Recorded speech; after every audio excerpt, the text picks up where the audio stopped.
Hi, I'm Dr. Kevin Mailo, one of the co-hosts of the Physician Empowerment Podcast. At Physician Empowerment, we're dedicated to improving the lives of Canadian physicians personally, professionally, and financially. If you're loving what you're listening to, let us know. We always want to hear your feedback. Connect with us. If you want to go further, we've got outstanding programming both in person and online. So look us up. But regardless, we hope you really enjoy this episode. Hi, I'm Dr. Kevin Mailo, one of the co-hosts of the Physician Empowerment Podcast, and I am very, very glad to have a returning guest, Dr. Sarah Smith, joining us again. So for those of you that have been following the podcast, we had Sarah on in one of our earlier episodes talking about charting and boundary setting. And Dr. Smith is known as the founder of the Charting Coach. And it's an outstanding program where she helps Canadian family physicians truly manage their practice and, more importantly, get to a better place personally and professionally so that we are not feeling overwhelmed, that we feel like we can manage our work and our lives. And your episode the last time was just so powerful. It really connected with a lot of people. I got a lot of positive feedback about it. And so I'm very, very glad to have you back again, Sarah. And why don't you tell us a little bit about what you do? And I'll just introduce the topic today, which is sustainable clinical practice. And I'll let you tell us what that means to you and what that should mean to the profession. Sounds good. Thank you so much for having me back. Yes, last time I was on, I did promise to come back and talk about sustainable clinical medicine. So I'm back. I am a family physician, rural in Alberta right now, and originally from Australia. And you'll find out how I got to Canada if you have listened to the last episode. But this time we're talking from a slightly different perspective.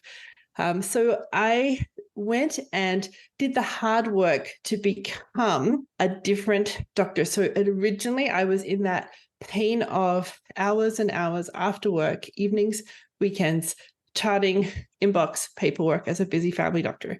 And this particular painful experience had followed me from an Australian practice to a Canadian practice. So it wasn't the country.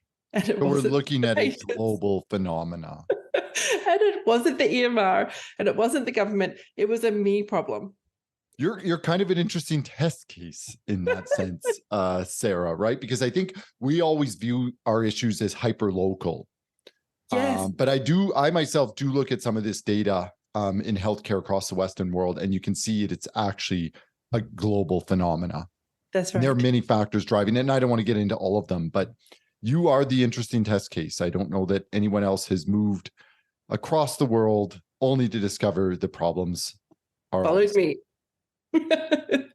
No, this was impossible, right? I thought this was the way, right? Sign up for family medicine, sign up for inboxes, sign up for never having a life, sign up for giving away my weekends. Like, this is just what I expected. I'd asked every mentor along the way, how do I do this? And their answer was, come in on Sunday. Like, that was the unanimous answer to my question that I'd had since residency. So the answers were not out there. And it was simply the listening to a general life coach at the time about, I can do impossible things. I can have a different experience in medicine right now with nothing changing. And I just thought that was completely ridiculous. And she had no idea what I was facing as a family doctor. So off I went into the world to find the coach who could help me figure out this impossible puzzle, because I was done with giving away my life to medicine. And I didn't want to leave medicine because I had no other skill set. Like, I literally had no other way to support my family as the single income earner in our family, right? So for me, the skill set was medicine. I had to figure this out. So I went out into the world. At that time, the only physicians who were coaching were helping me leave medicine, and I wasn't ready because I had no other thing to do to earn money. Now, it's a lot of things like what you do to help me figure out how else I could have kind of approached that at the time. But in this moment in time, I'm like, I have to figure this out. Where I am right now with the staff that I have, the EMR that I have, the patient panel that I have, the way I'm being paid. And now what? So I went back to the original general life coach and said, okay, I'm in. I'm ready to do impossible things. You said it's possible. Let's go. And it took me a full 18 months of changing everything about how I showed up within exactly the same clinic, EMR, patient load, and going home with everything done. Bucket loads of time, right? Bucket loads of time.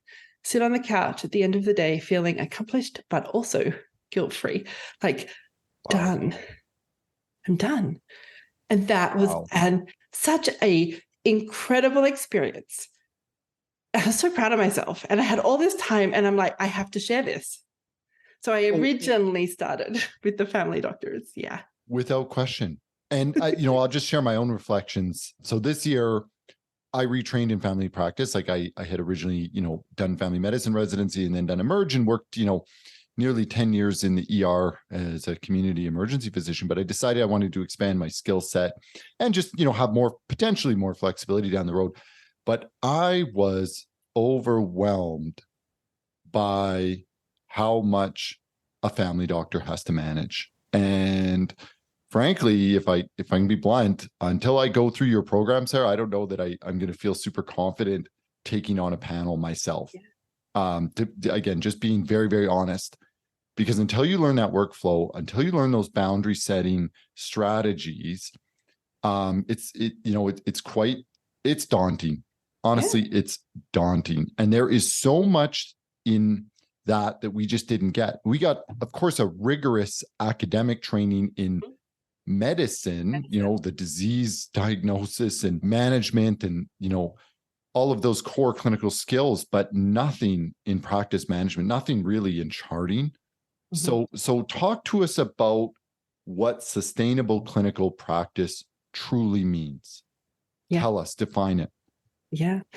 So just before I step in there, one of my very early mentors said, don't take on a practice owner position until you've done 5 years of the medicine, just to get used to the medicine, because the decision-making around patient care, looking after a panel of patients, takes you about 5 years of getting used to the whole just medicine and fast decision-making required before you even think about taking on the whole hire and fire staff. And like when we think about the business of medicine, those hats, you're right. Nobody's taught us that unless you had a mentor showing you in that apprentice style how to do the business of medicine. And I was lucky growing up in the Australian system.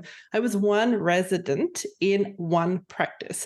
So I had the whole cohort of mentors to show me, and they were very transparent. They would show me the earnings, how much it costs to hire and fire, but they didn't expect me to do any of those pieces. And in addition, I was asked to see patients on my own panel, and I would earn 55% of the fee for service for those patients. So it was in my favor to learn how to do medicine as if I was graduate already, right? So it's giving me that, it had a baseline so I could always, fall under the number of people need to be seen and still have a certainty about what I would be earning. But yeah, what does sustainable clinical medicine mean? So in the world, there are lots of carrots and sticks to make physicians stay because it's very expensive to replace a physician. So if you look at some of the US big organizations, they estimate about $1 million to replace a physician. So if a physician says, I'm done, had enough, burnt out, you've done it, I'm out, it's about $1 million to turn over a new physician. That's pretty incredible. So of course they want retention. But when the physician's turning up and saying, it's too much, you're asking too much, I can't even go on vacation because I've got to check my inbox, or I've got to whatever. It had to come from the physician. So me, the physician in my clinic, and I watched this little video from the Primary Care Network. It was about Evolution 2.0, and they were going to bring us team players to help us. I'm like, great, this sounds amazing. And in this little promotional video, they had this tiny little sentence that said, physicians get today's work done today. And I'm like, wow, I'm in. I looked through all of their resources, zero backup for that statement. So annoyed at that whole thing. So I'm like, okay, back to me figuring it out on my own. Here we go. So sustainable clinical medicine means you have, wherever you are right now, physician, no matter what sort of physician you are, you have some things about your practice that you cannot change. For instance, your EMR, your location, how many staff you have, the role that those staff play potentially, your hours of work, the number of patients you have to see, whether that's you choosing that number of patients or an RVU, which is those US physicians who are required to do a certain number of productivity encounters per week.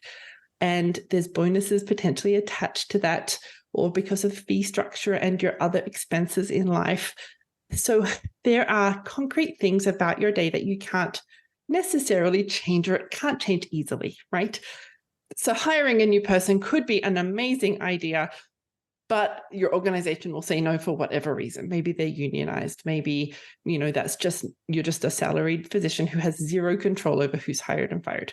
So there's concrete parts of your day, but a sustainable practice means now that we know your concrete parts of your day, now what?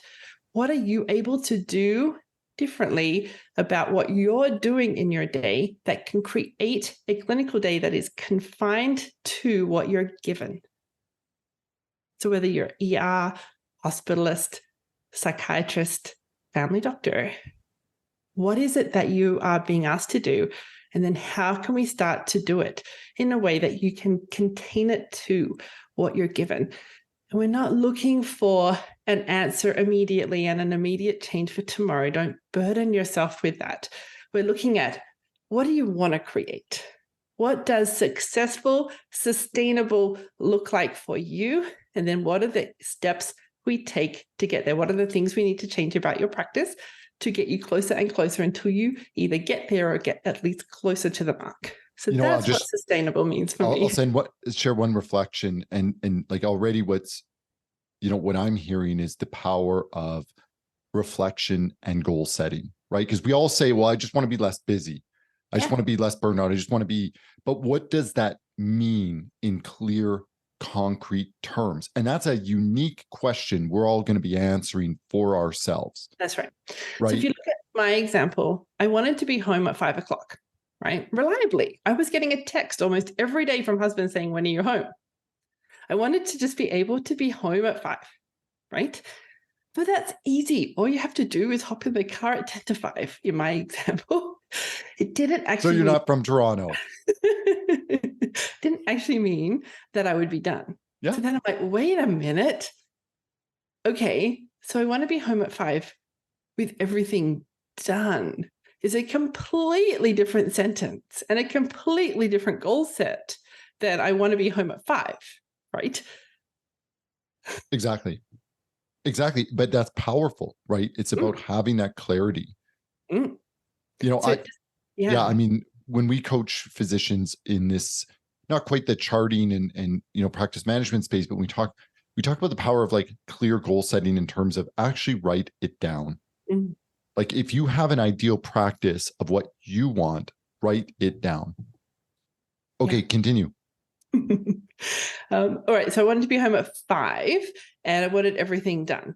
So now we have to step back from the busyness of the day. This is the big step back. And we have to really think about, well, what's inside the day? And I like to use the phrase, we're mathematicians, we're not magicians. Okay. So there's going to be X number of phone calls, X number of inbox portal messages, number of results that come in, and we'll have ebbs and flows. So as I come back from an emerge shift, there's going to be a lot more in my inbox, or I might be covering a colleague. But for the most part, what is in the day? Like how many patients, how many charts, how many interruptions am I getting? What is the expectation? Like what is the rest of today's work? So we have to consider that when we're thinking about what do I need to have get done? Because I'm not just going to magic 200 results in 10 minutes. Not going to happen. Yep. Yeah. So that's part of the consideration of now that I know what my goal is, and now I have to think about what's involved in my clinical day. And then I have to think about, why would I want to make a change? Because the way I turn up and do something is so easy and familiar. I've been doing it for years this way. Any change is putting another burden on you. So you have to have a reason why you'd want to do that. Okay. So how do you go about beginning to implement some of this? Yeah.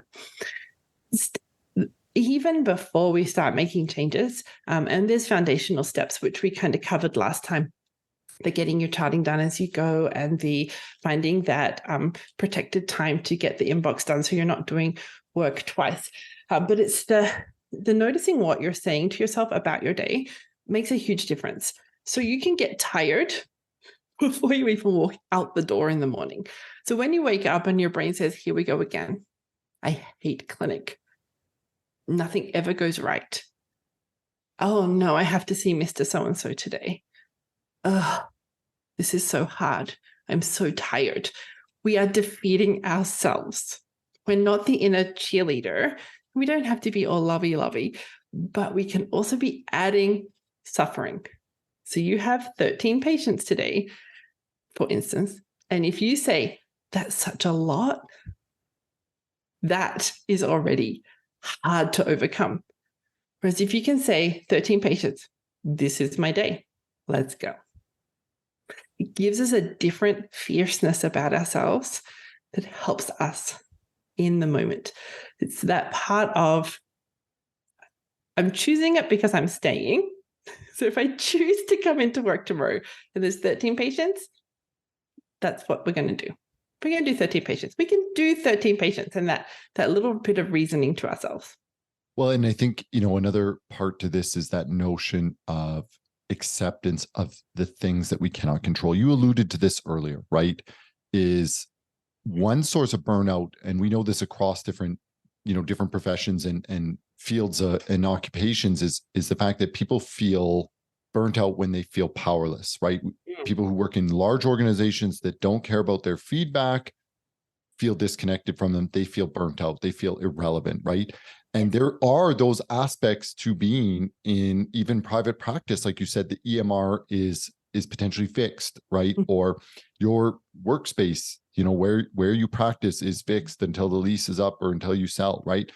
I mean, all of these things are fixed, but the things that are not, we should be seeking to exercise control. But that also includes the patients that we have, right? An acceptance that inevitably there are going to be those difficult cases that we have to navigate through, and knowing that everyone deals with this. This is part of the job. Yeah. Right. Only people that, are professional, like Netflix watchers, get to really choose what they do all day. But for the rest of us, there's this notion of there is going to be a certain struggle.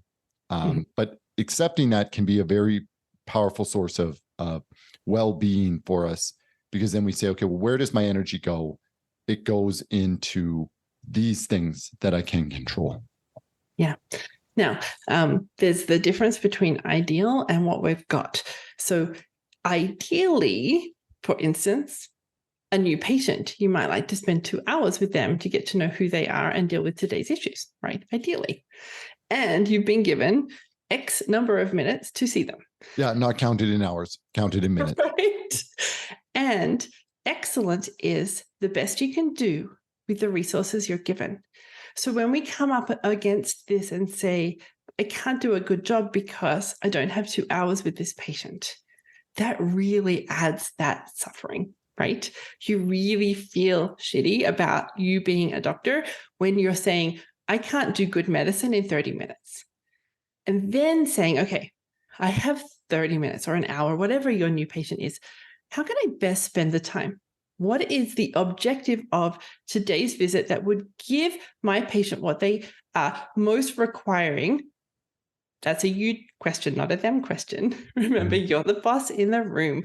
This is another part of the work we do, is we say the physician is the executive decision maker in the room.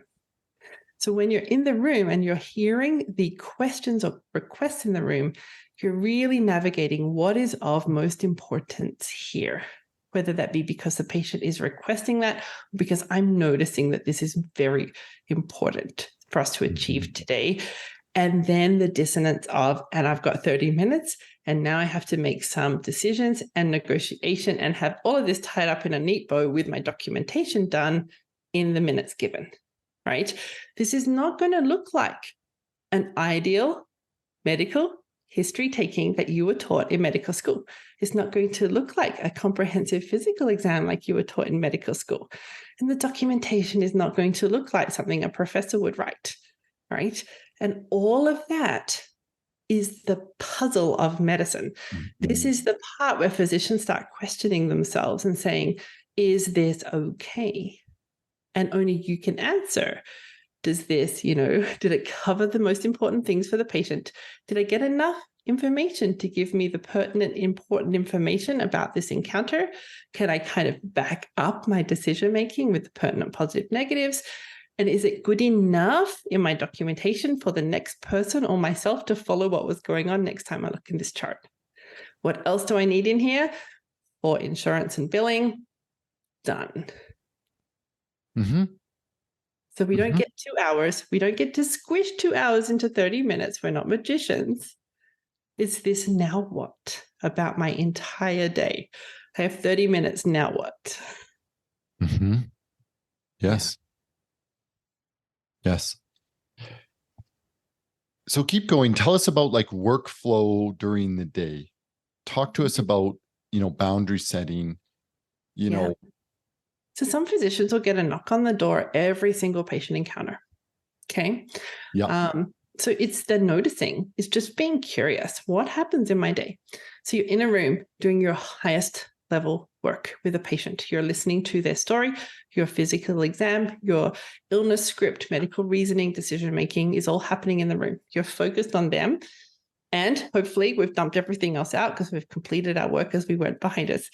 Knock, knock, knock. You open the door. Mr. Jones is 10 minutes late. Will you still see him? Now your brain says, what's happening this afternoon? Is it my day for kid pickup? What time does daycare close? How far behind am I running? What's Mr. Jones got going on for him? I don't have a choice anyway because my employer says I must see late patients. Like literally, I've the amusement of there was no question I had to see them anyway because of the rules of what I engage with in my workplace. So it's a yes or a no, and we close the door. We turn around and we're like, where was I? That is very expensive. Oh, goodness, yes. It contributing to your decision fatigue. It's contributing to interruption of your highest level work. This is a very sacred space. It could look like a pop-up, a knock on the door, an alarm going off, whatever. You may have calls you have to take. And even then, I would say, do you have somebody who can intercept to say, this is one that has to be taken and I will take it to the door and knock on her door and interrupt her, versus that's, this call and that call that didn't really need to be taken and the one I was actually waiting for that came through, right? So just protecting ourselves. What was the rule this morning? At 8 o'clock, you knew if you could run late this afternoon. And who did you need to tell? As you tell that person, hey, I have kid pickup today. It's a no for anyone late this afternoon. You have my blessing to go rebook them. That will stop X number of interruptions this afternoon. It's handled for you. Well, just treating things not like one-offs, because I think that tends to be how we look at it. I mean, you're always putting out fires in clinic-based practice, but you realize that there can actually be a pattern to this. Yeah. Right? Where you can exercise a lot of control in those interruptions. Yeah. Because you have clinic staff, and Wings talked about this extensively as well, is the importance of delegation. Right? Because if you have rules or guidance, well, now we don't need to worry, but it even improves the working conditions for your staff, right? So if you have somebody that's late and you can't accommodate somebody who is 30 minutes late, then it's easy for your clinic staff to say, I'm so sorry. No, they don't have to run down the hall. They don't have to send you a message. They don't have to jumble. Like it actually, you think it's improving just for you, but it's also improving for your clinic staff, right? It reduces their burnout because now we have some guidance, right? And that's just one small example. Yeah. Now say you have to see late patients and you still have kid pickup, right? Yeah. So now how do we engage in that next visit with that person who was late, who used up their entire appointment getting here. How are we showing up to run that consultation differently? You have choice. You don't have to spend that X number of minutes you were given in its entirety. You have autonomy about what is the focus for today. We're going to be super fast. Okay. That language with patients, just learning new language with patients, so important. Even opening sentences. How are you? Versus, what are we doing today? Will cost you 3 to 5 less minutes in an encounter. Anything else at the end? Catch yourself doing that. Versus, it was great seeing you today. Wow. Right? But you're the right. Number of physicians who are, but again, anything else? getting back to your earlier point about, we have these ingrained habits, right? And there's so much automatic wiring. Yeah. But if we're mindful of it and we're intentional, we can slowly make change. Yes. Where the sign off is different, the opener is different, and it dramatically improves your workflow. I love that. Wow. I get them to write it on their hand for the first week you're practicing it. It was good to see you today. Exactly. Not, tell me the next 5 things that are worrying you. That's right. Yes. Knowing that bringing a list into the room is expected. We talked a little bit about that last time, right? And not going, oh, and thinking you have to handle the whole list, right? You are still the boss in the room. You still get to say, this one and this one. Oh, I've just got a quick question about my 20 years worth of headaches. You know, that's not a quick question. You know, that's at least a 5-minute deep dive to make sure. So you get to do things that are safe for you, such as, triage the problem. But then I would love to spend the time understanding and working on this puzzle of your headaches. Let's rebook that so we have a good space to do that. Exactly. Right? Exactly. This is part of the learning, the nuancing of us as the executive decision maker in the room. And even for myself, just reflecting on my own, training time in family practice, you realize that every complaint or presenting issue generates X number of minutes or hours of paperwork to follow. Potentially. Right?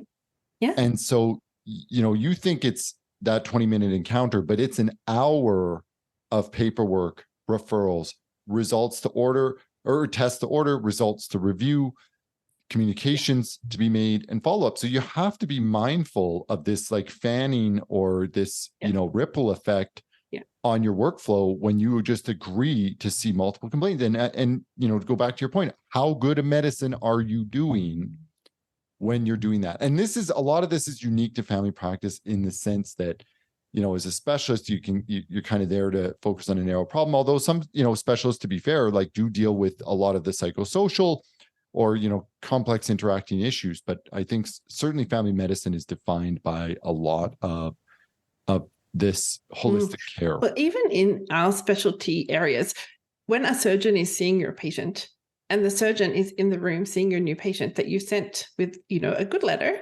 I'm not going to say we're doing a dodgy letter within this process. I think it's important that we say, here's the question I want answered. Is this patient suitable for surgery?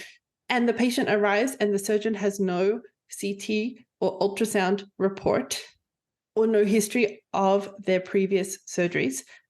And that surgeon has that happen 5 times a day and they go looking for the CT. That there is a system problem. There is now what? I noticed that I have to go looking for CT scans with every new patient. I wonder why. And we go back down to the corridor and we say, hey, Mary, when we get new patient encounters, what do we tell patients to bring with them? What do we ask to be found for this encounter? Well, nothing. Oh, I wonder why. Or now what? I wonder, could we think about, before this patient arrives, this checklist, tick, tick, tick. And then I can do my job in a much more efficient way and have an answer for this patient within this first encounter. It's these stepping back and saying, what is really happening in my day that's costing me frustrating me. I whine about it all the time. That can be a good way to find these things. Yeah, no, And but then- it's listening to that inner voice. You Yeah. know, it's done in psychotherapy. Where is this coming from? Dig deep, right? It can be highly informing when you go, Yeah. gosh, that annoys me and annoys me every day and every time that it day. happens. Wait But a minute. wait, let me stop. And can I fix this? Can I just have a conversation with someone? And who would I have to have a conversation with? And then I will watch and monitor how that conversation went. Did I get it right? Do I need to edit it a little bit to get the result that I was looking for? Like, we have this ability. These are trainable skills. As part of our leadership role, we are all leaders. As the executive decision maker, you are already a leader, even if you don't have a hat that says, I like that. That is so powerful and so empowering as well. Mm-hmm. Because we forget, we feel like we're just, pulled a million different directions, responding to somebody else's request, whether it's the consultant, the patient, support or admin staff, colleagues in the clinic. Like, we feel like we're always pulled. Mm-hmm. Yes. Oh, always. I had that experience multiple times, but we just want you to record if they're a smoker or not. And I would just be devastated. I'm like, you don't understand what I have to do in my day. I have so much to do already. I don't want to do that too. I just don't have the time, mind space, bandwidth to do anything else. Stop it. Stop asking me to do things. Well, and again, you are the most important resource in your practice. We teach that over and over again at Physician Empowerment. Yeah. You are the rate limiting step. Yes. Your success. Everything else is peripheral. Everything else is peripheral. I mean, it goes back to your comment about what does an interruption at the door for 5 seconds really mean? Mm-hmm. It means that you have disrupted the most important part of that patient's care at that time, right? And you've interrupted your own workflow. Yeah. Yeah. Even the way we talk to our patients matters. So when we talk to dermatologists who are trying to improve the flow, they want to see high volume. That is what they choose to do. But the patient's appointment is at 3:40, right? So when a patient's appointment is at 3:40, but there was absolutely no way the physician was going to be entering the room at 3:40 because the patient is registered, goes upstairs, hops in the waiting room, goes into a room, sees the MA who does this, and then the doctor comes in, and then the nurse comes in to do education. But we've not explained any of that to our patient. Mm-hmm. So if we step back and say, okay, well, how do we help the patient understand this is a team process? The physician is the 3-minute part in the middle. Yeah. But at 3:40, you're going to be meeting Mary, who's our excellent MA, and she's going to be taking the story. Right. And then the physician will come in and go, this, and this need to be taken off. And the rest of them are this. And so it's this particular thing, doing their highest level work. Nurse Jane comes behind. Here's your nurse. This is Jane. She helps explain this better than I do. And she spends the time helping them understand where to put this, how to take off that, how to manage this wound after we take it off. And that is their experience rather than it's my job as the doctor to be in that room at 3:40. Like, no, the way you set your clinic up was amazing. You just didn't give that gift to your patients to understand. Delegate, right? Yeah, using our team wisely. Use your team. I mean, we see it in surgery. I mean, the surgeon doesn't set up the OR. Right? You wouldn't want them They're to. not wheeling the patient. You wouldn't want them to. You wouldn't want them to, right? I mean, it's everybody does it, but for us, I think as family doctors, we feel, but it is okay to step away, right? And yeah, your office staff, when they're trained well and they're supported and the work can be more rewarding for them as well. Yeah, for sure. Now, in family medicine in Canada, we know we have a crisis right now. So we have about 18% of new family grads saying that they want to take a panel of patients, right? We have a lot of Canadians without a family doctor. And the education of family practice residents often happens within family medicine context where the family doctors are saying, there's too much. I need a break. I can't. So when we're looking at these system structures, patient medical homes, whatever they look like, it's the stepping back and looking at it broadly to help understand how do we interact with it as family physicians. This is just another example within medicine. So academic practice, The family doctors have their own panel. They'll see patients on a 15-minute schedule. They work these hours. Then they have this break in the middle, then another set of hours, or they're seeing patients with residents at the same time, or they're overseeing a resident or 2 or 3 or 4 who are working and they're not taking on patients that day. And then we look at how are they paid, how many staff do they have, how many rooms do they use, and we're starting to help them understand what is possible within this day. How can you show up in a way that's going to help you be successful? When you're ticking off those charts with your residents, that's now a new work list for your week or your day that you're creating. When will you do this work? Because I'm sure you don't want to be doing it Friday night or Saturday morning. Exactly. And this resident might not even get the feedback then because they're not getting that at all. If you might be editing their notes. So it's this really interesting piece of how would I do it if I was going to be stepping into that role? Like if you weren't working in this situation, you're just having a look at it from the outside saying, okay, if I went and signed up for that, even if you're already there, just that if I was to go and sign up for that, and I wanted my evenings and weekends, what do you think I'd start doing differently about my day in order to survive that environment? What would I have to say to my residents? How would I do my teaching? How would I see my patients? What would I be able to physically achieve in a consultation with a patient? Yeah. This big step back, this big eagle eye of our clinical days. Yeah. How do doctors manage? Give us some insights. This is just a question because I think so many of us are not static, right? We think about maternity leave, we think about paternity leave, we think about maybe, oh God, wouldn't it be wonderful if we could take sabbaticals, like truly as community-based physicians, take sabbaticals, like a month, 3 months, not a month, that doesn't count, 3 months, a year, something truly incredible, right? Like there's this ebb and flow, right? Like many of us are forced to work at this very steady, concrete pace. In practice, but is there ways to sort of say, okay, well, you know what, there was something going on, in my personal life and I'd like to work less, right? Or a loved one needs me, I need to work more. Or, you know what, I'm loving what my kids are doing in their activities. I don't want to miss things.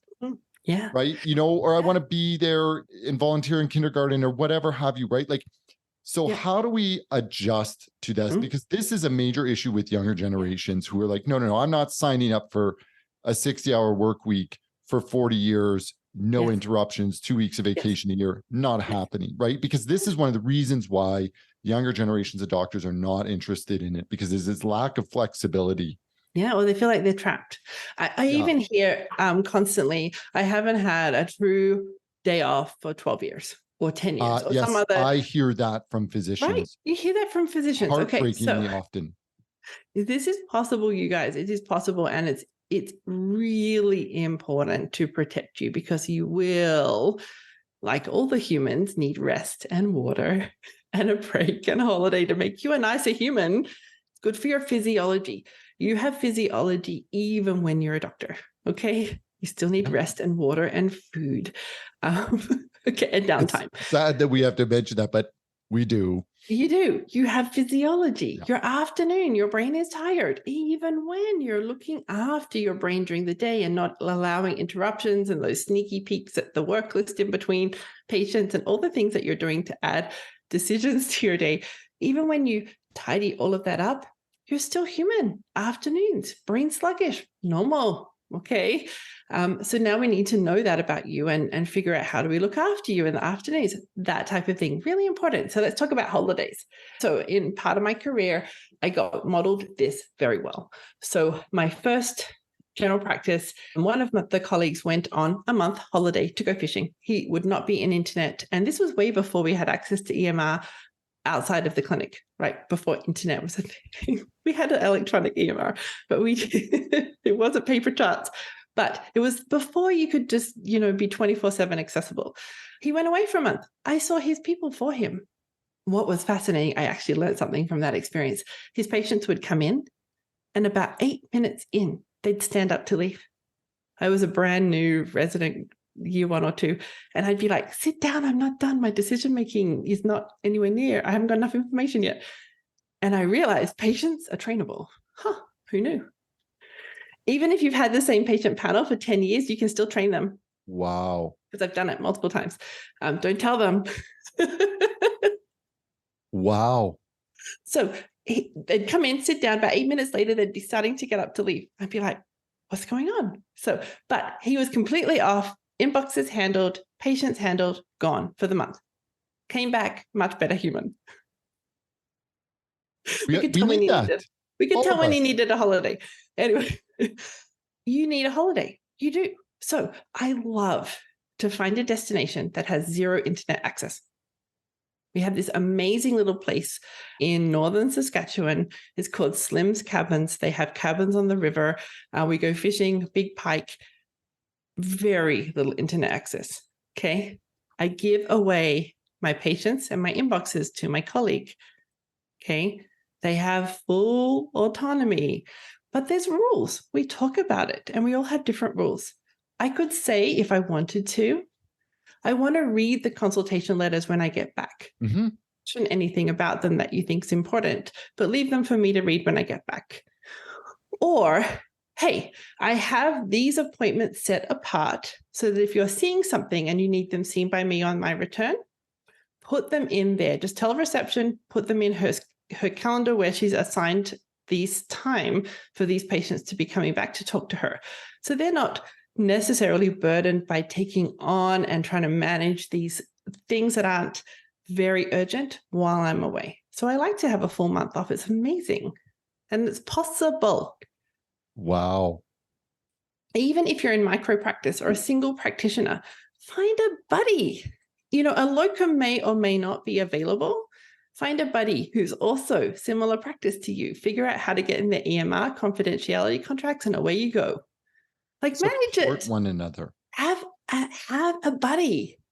I have, we normally have buddies in our, like one doctor who will go away and you're their buddy and then you'll reciprocate for them. But it doesn't have to be.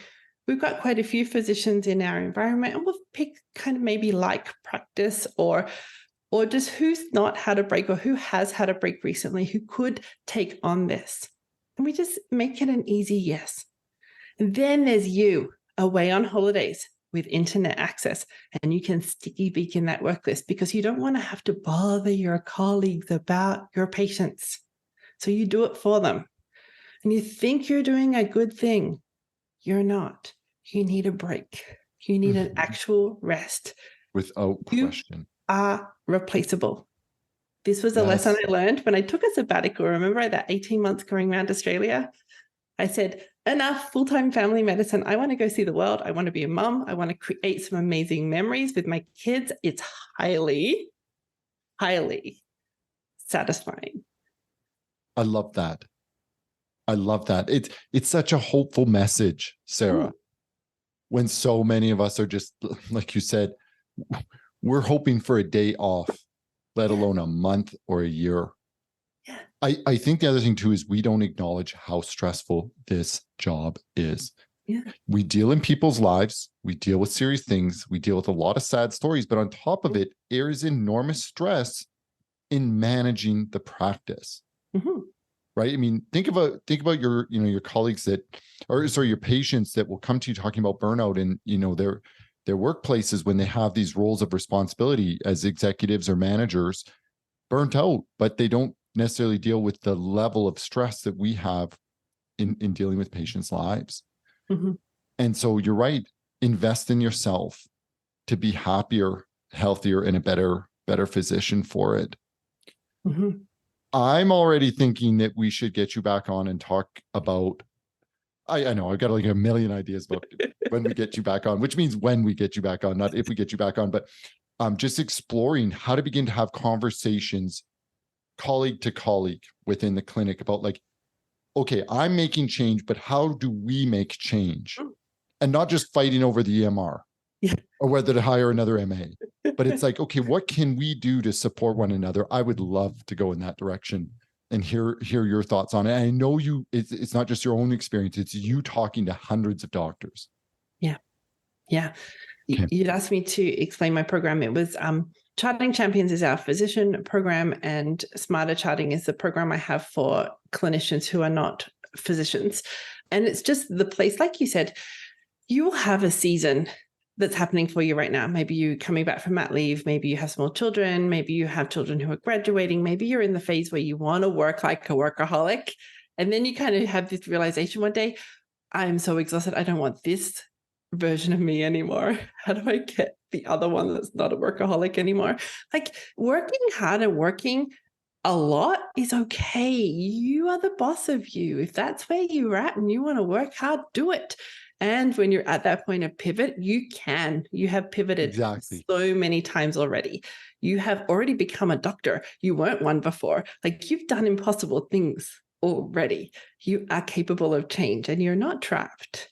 And you can redesign this within the system you're working, or even if you're choosing to move somewhere else. That whole pivoting, learning, like through a pandemic, we added portals, we added emails, things that we'd never had with patients before. Yeah. We pivot all the time. We just tell ourselves we don't know how, or we can't, or it's too hard. Just notice that. And take the time to invest in doing things differently. Yeah, if you want something different, go for it. Honestly, just figure out what's my lowest hanging fruit. What do I actually want? Where am I going? I don't have a map. It's just an obstacle course. Let's go. Write it on your hand. I love it. I love it. What a beautiful, beautiful and uplifting message about making things better, right? Controlling what we can control. So with that being said, we went over, but this was incredible. I loved it. Again, thank you so much for being with us today, Sarah, and we can't wait to get you back on the show again. Sounds good. Thank you. Thank you so much for listening to the Physician Empowerment Podcast. If you're ready to take those next steps in transforming your practice, finances, or personal well-being, then come and join us at phys-empowerment.ca, PHYS empowerment.ca, to learn more about how we can help. If today's episode resonated with you, I'd really appreciate it if you would share our podcast with a colleague or friend, and head over to Apple Podcasts to give us a 5-star rating and review. If you've got feedback, questions, or suggestions for future episode topics, we'd love to hear from you. If you want to join us and be interviewed and share some of your story, we'd absolutely love that as well. Please send me an email at kmilo@phys-empowerment.ca. Thank you again for listening. Bye.